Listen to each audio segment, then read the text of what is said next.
Hello dear students, welcome to my science academy. हम discuss कर रहे हैं एनसीईआरटी फिजिक्स क्लास 12 का चैप्टर मैग्नेटिज्म एंड मैटर। और लास्ट टाइम हमने डिस्कस किए हैं जो चुंबकीय आघूर्ण है उसके दो केसेस मैंने डिस्कस किए हैं।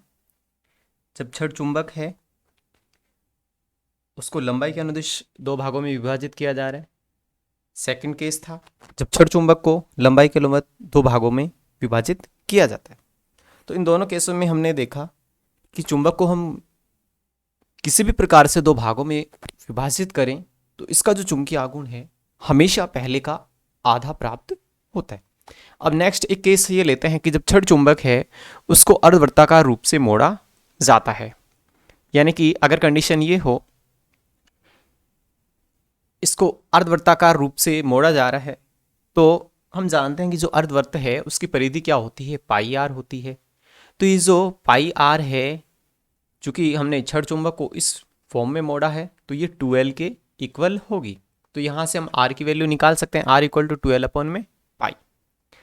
अब चूंकि हम जानते हैं कि जो नया चुंबकीय आघूर्ण है वो क्या होगा, ध्रुव प्रबलता या ध्रुव सामर्थ्य स्मॉल m इंटू दूरी, ये दूरी होगी तो इसकी त्रिज्या क्या है, स्मॉल r है, तो ये इसके व्यास यानी कि 2r के इक्वल होगा। तो m इंटू 2r और m इंटू 2 और r की वैल्यू यहाँ से पुट कर दे 12 अपॉन में पाई, तो m dash equal to 4ml upon में पाई। और चूंकि m बाई 2 को ml को हम क्या लिख सकते हैं, m बाई 2, तो ये हमने पुट कर दिया 4 पाई m बाई 2। तो यहाँ से m डैश जो प्राप्त होगा वो होगा 2m अपॉन में पाई। नेक्स्ट देखिए, जब छड़ चुंबक एक दूसरे के लंबवत रखे हों तो उस स्थिति में परिणामी चुंबकीय आघूर्ण क्या होगा। तो इस तरह से यदि ये व्यवस्थित हो, एक का जो चुंबकीय आघूर्ण है वो कैपिटल M1 मान लें, दूसरे का कैपिटल M2 मान लें, तो परिणामी चुंबकीय आघूर्ण क्या होता है, M vector equal to M1 plus M2। और इसको हम इस तरह से लिख सकते हैं M इक्वल टू M1 का स्क्वायर M2 का स्क्वायर, क्योंकि ये दोनों एक दूसरे के क्या हैं, लंबवत कंडीशन में हैं। तो इसको हम लिख सकते हैं M1 का स्क्वायर प्लस M2 का square plus 2M1 M2 dot कोस 90। चूंकि दोनों क्या है, एक दूसरे के लंबवत हैं, तो कोस 90 का मान यहाँ क्या होगा, 0 होगा। तो M equal to root M1 का स्क्वायर प्लस M2 का स्क्वायर। अब यहां जो यदि हमारे पास कंडीशन ये हो कि यदि M1 इक्वल टू M2 हो तो M1 M2 के स्थान पे हम m पुट कर दें तो ये आएगा रूट 2m स्क्वायर यानी कि root 2m। m dash equal to root 2m यानी कि जो परिणामी चुंबकीय आघूर्ण है इनके जो चुंबकीय आघूर्ण का रूट 2 गुना होगा। नेक्स्ट देखिए, कोई धारावाही लूप है उसका चुंबकीय आघूर्ण क्या होगा। तो देखिए m इक्वल टू होता है ni a, जहां n फेरों की संख्या, कोई जो धारावाही लूप है उसमें फेरों की संख्या कितनी है, उसमें प्रवाही धारा I होगी, लूप का जो क्षेत्रफल है वो A होगा। तो ये होता है M equal to ni a। यदि n की वैल्यू 1 हो तो कई जगह आपको ये देखने को मिलेगी I a। अगर इसकी आप यूनिट देना चाहें तो फिर आप दे सकते हैं एम्पियर इंटू मीटर स्क्वायर। ऐसे ही यहां से a की वैल्यू हम पुट कर दें पाई आर स्क्वायर, तो ये m इक्वल टू हो जाता है ni पाई आर स्क्वायर। अब कोई कक्षीय इलेक्ट्रॉन का चुंबकीय आघूर्ण वो क्या होगा। तो देखिए जब n की वैल्यू हमने 1 मान ली तो ये m इक्वल टू क्या है, आई ए। अब हम जानते हैं कि I इक्वल टू क्या होता है, Q बाई टी, और Q इक्वल टू होता है प्लस माइनस एन ई। तो n की वैल्यू यदि हम 1 मान लें तो E बाई टी हो जाएगा। तो ये वैल्यू पुट कर दी m equal to e by t into pi r square. अब देखिए इसको हम लिख सकते हैं ई पाई आर स्क्वायर, और टी जो हमारा आवर्तकाल होता है वो क्या होता है 2 पाई अपन में ओमेगा। तो इसको हमने 2 पाई अपन में ओमेगा लिख दिया। तो ये जो चुंबकीय आघूर्ण है वो हमारे पास इस फॉर्म में आ जाता है m equal to half e omega r square.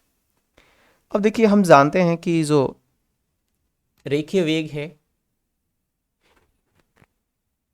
वो हमारे पास होता है v equal to r omega. तो यहाँ से हम ओमेगा जो कोणीय वेग है उसकी वैल्यू निकाल सकते हैं v अपन में आर।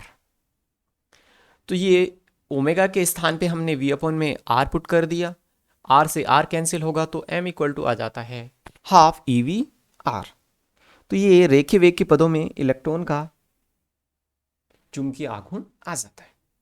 अब देखिए जो चुंबकीय पदार्थ के एग्जाम्पल की हम बात करें तो लोहा है, इस्पात है, कोबाल्ट है, ये क्या है? चुंबकीय पदार्थ है, यानी कि वे पदार्थ जो चुंबक से आकर्षित होते हैं। अगर अनुचुंबकीय पदार्थों की बात करें तो है कागज, लकड़ी, प्लास्टिक, यानी कि ये चुंबक से आकर्षित नहीं होते।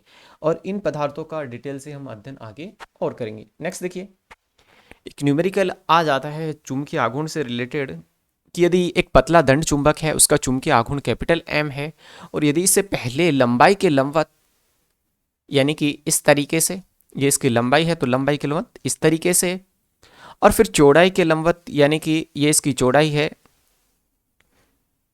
तो इसके लंबवत यानी कि इस तरीके से काटा जाए तो प्राप्त टुकड़े का चुंबकीय आघूर्ण क्या होगी?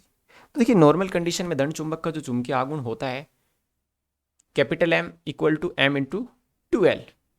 इसको हम इस तरीके से लिख सकते हैं M by two equal to M L. इसको हम आगे यूज करेंगे। तो देखिए पहले हमने काटा इसको लंबाई के लंबवत, तो इसकी लंबाई स्मॉल एम, और जो इसका ध्रुव सामर्थ्य है उस पर कोई फर्क नहीं पड़ेगा। सेकंड कंडीशन है चौड़ाई के लंबवत काटा, इस तरीके से काटेंगे तो इसकी जो ध्रुव सामर्थ्य है वो क्या हो जाएगी? एम बाई टू हो जाएगी, यानी पहले की आधी हो जाती है। ये केस हमने पहले देखा था। तो नया जो चुंबकीय आघूर्ण क्या होगा? इसकी ध्रुव सामर्थ्य एम बाई टू, लंबाई कितनी है? स्मॉल एल, तो M by two into L, तो एम डैश इक्वल टू हुआ। अब देखिए यहां से जो एम एल है उसकी वैल्यू हम लिख सकते हैं एम बाई टू, तो M dash equal to M by two into one by to.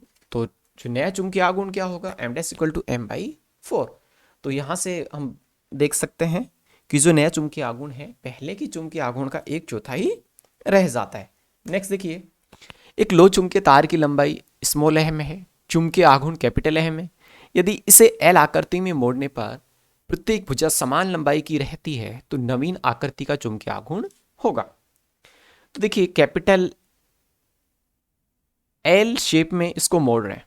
पहले जो लंबाई दी है तार की स्मॉल एम थी, अब इसको कैपिटल एल लंबाई में मोड़ने में प्रत्येक भुजा समान रह रही है, यानी कि इसके दो समान टुकड़े किए एल के, तो l by two, l by two. ध्रुव सामर्थ्य वही रहेगी स्मॉल एम। ये जो डिस्टेंस है ये वाली हम पाइथागोरस प्रमेय से यूज करके निकाल सकते हैं। तो ये क्या होगा? एल बाई टू का स्क्वायर, तो ये आया root two into l by two. तो नया चुंबकीय आघूर्ण क्या होगा? एम डैश इक्वल टू ध्रुव सामर्थ्य स्मॉल एम, और इनके बीच की जो दूरी है root two into l by two. इसे हम इस तरीके से भी लिख सकते हैं root two by two M L, और एम एल को हम लिख सकते हैं M by M into L. तो एम इंटू एल लिख दिया, और एम इंटू एल को क्या लिख सकते हैं? कैपिटल एम, यानी कि M dash equal to root two upon में टू कैपिटल एम। यहां से रूट टू कैंसिल होगा, यानी कि M dash equal to M by root two. Next देखिए, चुंबकीय ध्रुवों के लिए कूलाम का व्युत्क्रम वर्ग का नियम क्या कहता है? देखिए दो छड़ चुंबक है हमारे पास जिनकी ध्रुव सामर्थ्य m1 है, दूसरी एक छड़ चुंबक है जिसकी ध्रुव सामर्थ्य m2 है। इनके बीच में जो डिस्टेंस है स्मॉल r है, तो इनके बीच में जो लगने वाला बल है इनकी ध्रुवीय सामर्थ्य के गुणनफल के समानुपाती होता है। इनके बीच की जो दूरी है उसके वर्ग के व्युत्क्रमानुपाती होता है, यानी कि इसको इस तरीके से हम लिख सकते हैं F is proportional to m1 dot m2 upon में r स्क्वायर। अब जब भी समानुपाती का चिन्ह हटाएंगे तो एक नया स्थिरांक आएगा, तो ये आता है k m1 dot m2 upon में r स्क्वायर।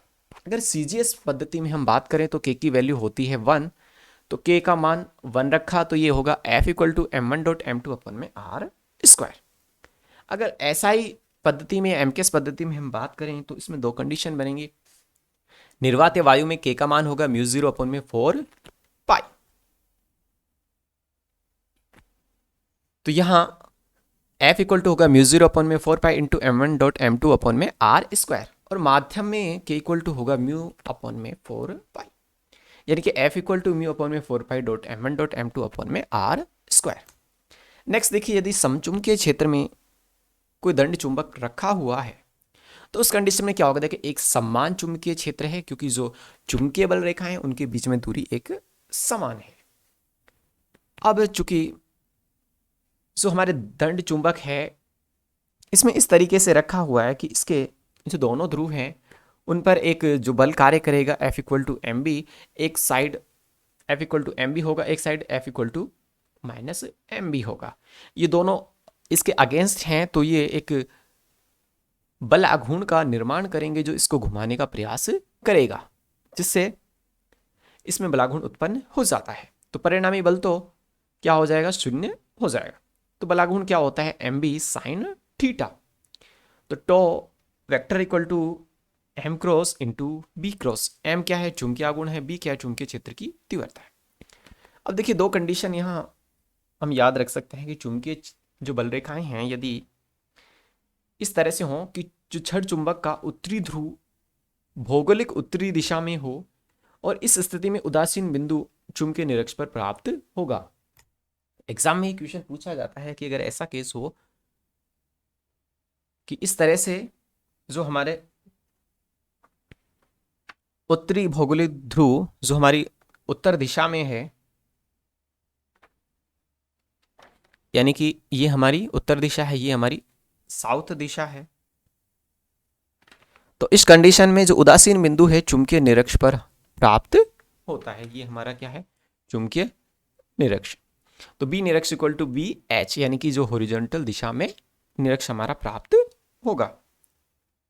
ऐसे ही यदि छड़ चुंबक का उत्तरी ध्रुव भौगोलिक दक्षिण दिशा में हो, यानी कि ये उत्तरी ध्रुव भौगोलिक दक्षिण दिशा में है, तो इस स्थिति में उदासीन बिंदु चुंबकीय अक्ष पर प्राप्त होता है,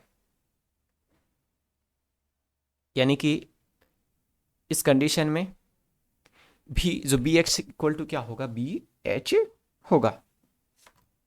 thanks for watching the video.